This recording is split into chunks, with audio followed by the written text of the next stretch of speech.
Hi, guys, this is Mr. Traw, and this is chapter 4 of a series of unfortunate events. Um, the Bad Beginning. This is volume 1 of the series, and we're just getting ready to find out what the orphans are doing. They're getting ready to make dinner for Count Olaf and his theater troupe, which is another name for group, if you guys didn't know. But here we go. This is chapter 4.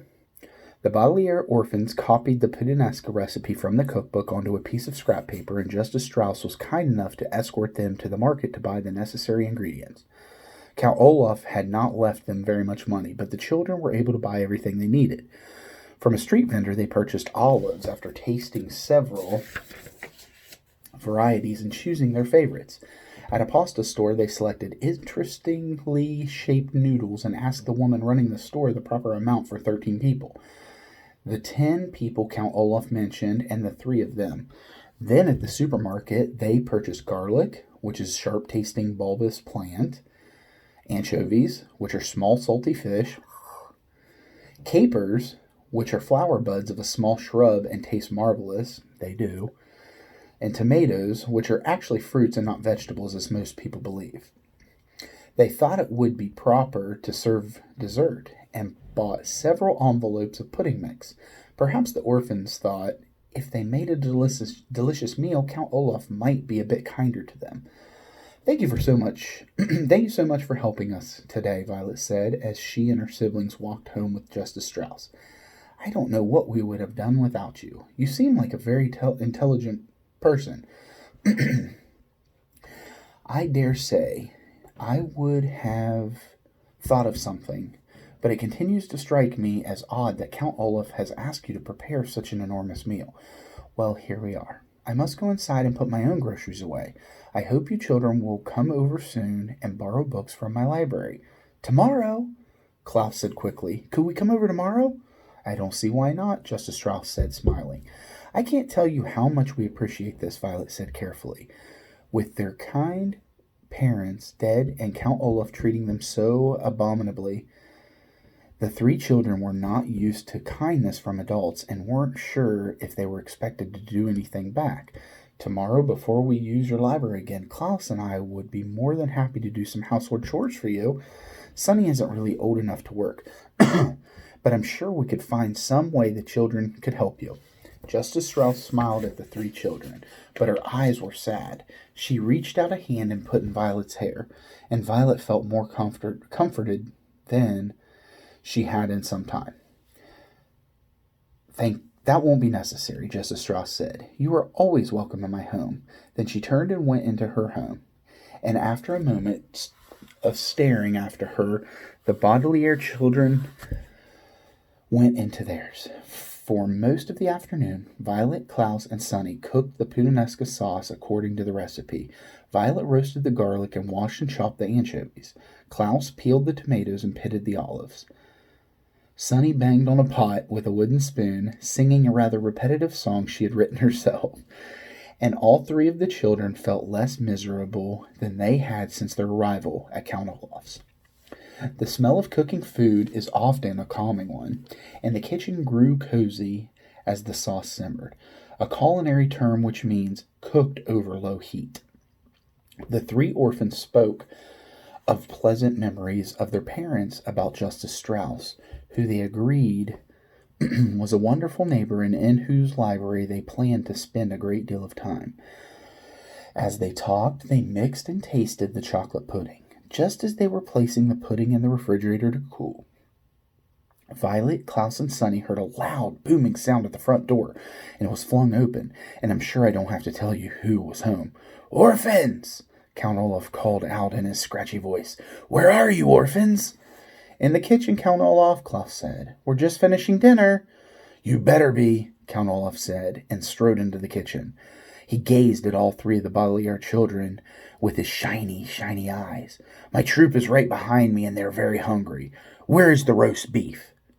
We didn't make roast beef, Violet said. We made puttanesca sauce. What? Count Olaf asked. Not roast beef? You didn't tell us you wanted roast beef, Klaus said. Count Olaf slid toward the children so that he looked even taller than he was. His eyes grew even brighter, and his one eyebrow raised in anger. In agreeing to adopt you, he said, I have become your father, and as your father, I am not someone to be trifled with. I demand that you serve roast beef to myself and my guests. We don't have any, Violet cried. We made puttanesca sauce. No, no, no, Sonny shouted. Count Olaf looked down at Sonny, who had spoken so suddenly. With an inhuman roar, he picked her up in one scraggly hand and raised her so that she was staring at him in the eye. Needless to say, Sonny was very frightened and began crying immediately, too scared to even try to bite the hand that held her. Put her down immediately, you beast! Klaus shouted. He jumped up, trying to rescue Sonny from the grasp of the Count, but he was holding her too high to reach. Count Olaf looked down at Klaus and smiled, a terrible toothy grin, raising the wailing Sonny up even higher in the air. He seemed about to drop her to the floor when there was a large burst of laughter in the next room. Olaf! Where's Olaf? Voices called out. Count Olaf paused, still holding the wailing Sonny up in the air as members of the theater troupe walked into the kitchen. Soon they were crowding the room, an assortment of strange-looking characters of all shapes and sizes. There was a bald man with a very long nose, dressed in a long black robe. There were two women who had bright white powder all over their faces, making them look like ghosts. Behind the woman was a man with very long and skinny arms. At the end were two hooks instead of hands. There was a person who was extremely big and who looked like neither a man nor a woman, and behind this person, standing in the doorway, was an assortment of people the children could not see, but who promised to be just as frightening. Here you are, Olaf, said one of the white-faced women. What in the world are you doing? I'm just disciplining the orphans, Count Olaf said. I asked them to make dinner, and all they have made is some disgusting sauce. You can't go easy on them, the man with the hook hand said. They must be taught to obey their elders. The tall, bald man peered at the youngsters.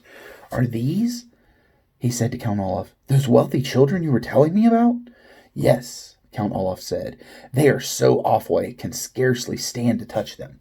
With that, he lowered Sonny, who was still wailing, to the floor. Violet and Kraus breathed a sigh of relief, and he had not dropped her from the great height. I don't blame you, said someone in the doorway.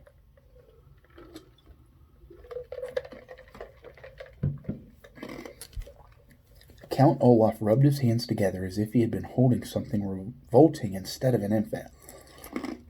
Well, enough talk, he said. I suppose we will eat their dinner, even though it is all wrong. Everyone follow me to the dining room, and I will pour us some wine. Perhaps by the time these brats serve us, we will be too upset to care if it's roast beef or not. Hurrah! Cried several members of the troupe, and they marched through the kitchen, following Count Olaf into the dining room. Nobody paid a bit of attention to the children, except for the bald man, who stopped and stared Violet in the eye. You're a pretty one, he said, taking her face in his rough hands. If I were you, I would try not to anger Count Olaf, or he might wreck the pretty little face of yours. Violet shuddered, and the bald man gave a high-pitched giggle and left the room. The bodily-haired children, alone in the kitchen, found themselves breathing heavily, as if they had just run a long distance. Sonny continued to wail, and Klaus found that his eyes were wet with tears as well. Only Violet didn't cry, but merely tremble with fear and revulsion, which means she's disgusted. A word which means here an unpleasant mixture of horror and disgust. For several moments, none of them could speak. This is terrible, terrible, Klaus said finally. Violet, what can we do? I don't know, she said. I'm afraid. Me too, Klaus said. Hux, said Sonny, and she stopped crying. Let's have some dinner. Someone shouted from the dining room, and the theater troupe began pounding on the table in strict rhythm, which is an exceedingly rude thing to do. We'd better serve the puttanesca, Klaus said, or who knows what Count Olaf will do to us. Violet thought of what the bald man had said about wrecking her face and nodded. The two of them looked at the pot of bubbling sauce, which had seemed so cozy while they were making it and now looked like a vat of blood. Then, leaving Sonny behind in the kitchen, they walked into the dining room. Klaus carrying a bowl of interestingly shaped noodles, and Violet carrying the pot of puttanesca sauce and a large ladle with which to serve it. The theater troupe was was talking and cackling, drinking again and again from their cups, and paying no attention to the orphans as they circled the table serving everyone dinner. Violet's right hand ached from holding the heavy ladle. She thought of switching to her left hand, but because she was right-handed, she was afraid she might spill the sauce with her left hand, which could enrage Count Olaf again. She stared miserably at Olaf's plate of food and found herself wishing she had bought poison at the market and put it in the puttanesca sauce. Finally, they were through serving, and Klaus and Violet slipped back into the kitchen. They listened to the wild, rough laughter of Count Olaf and his theater troupe, and they picked at their own portions of food, too miserable to eat. Before long, Olaf's friends were pounding on the table in strict rhythm again, and the orphans went to the dining room to clear the table, and then again to serve the chocolate pudding. By now it was obvious that Count Olaf and his associates had been drinking too long, and they slouched at the table and spoke much less. Finally, they roused themselves and trooped back through the kitchen, scarcely glancing at the children on their way out of the house. Count Olaf looked around the room, which was filled with dirty dishes. "Because you haven't cleaned up yet," he said to the orphans, "I suppose you can be excused from attending tonight's performance. But after cleaning up, you are to go straight to your beds." Klaus had been glaring at the front door, trying to hide how upset he was. But at this he could not remain silent. "You mean our bed?" he shouted. "You have only provided us with one bed." Members of the theater troupe stopped in their tracks at the outburst and glanced from Klaus to Olaf to see what would happen next. Count Olaf raised one of his eyebrows, and his eyes shone bright, but he spoke calmly. "If you would like another bed," he said, "tomorrow you may go into town and purchase one." "You know perfectly well we haven't any money," Klaus said. "Of course you do," Count Olaf said, and his voice began to get a little louder. "You are the inheritors of an enormous fortune." "That money," Klaus said, remembering what Mr. Poe said, "is not to be used until Violet is of age." Count Olaf's face grew very red. For a moment he said nothing. Then in one sudden movement he reached down and struck Klaus across the face. Klaus fell to the floor, his face inches from the eye tattooed on Olaf's ankle. His glasses leaped from his face and skittered into the corner. His left cheek, where Olaf had struck him, felt as if he were on fire. The theater troupe laughed, and a few of them applauded as Count Olaf had done something very brave instead of something despicable. It was very despicable. Terrible.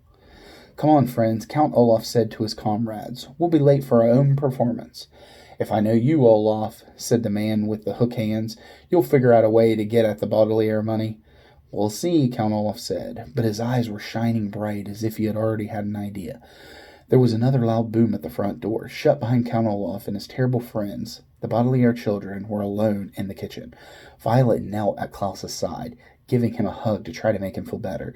Sonny crawled over to his glasses, picking them up and brought them to him.